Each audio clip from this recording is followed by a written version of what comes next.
இன்னைக்கு பாவைக்காய், வெள்ளை பாவைக்காய் களியெல்லாம் வச்சிருக்கோம். கொத்தி அரிஞ்சு தோரம் வைப்போம்.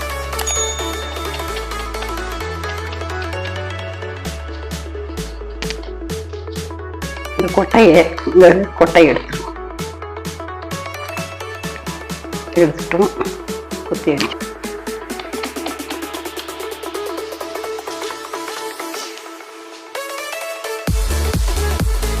சட்டி வச்சாச்சு. சட்டி காய்ச்சிட்டு தேங்காய் ஊற்றிக்கும். 2 கப்பு தேங்காய் ஊற்றி கடுகு ஒரு பூண்டு போட்டுக்குவோம். உளுந்து போட்டு ஒரு வத்தலை கிளி போட்டு இஞ்சி போட்டு 2 பச்சை மிளகு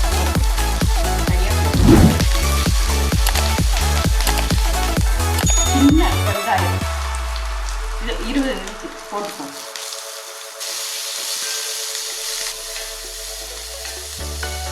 பாவக்காய் போட்டு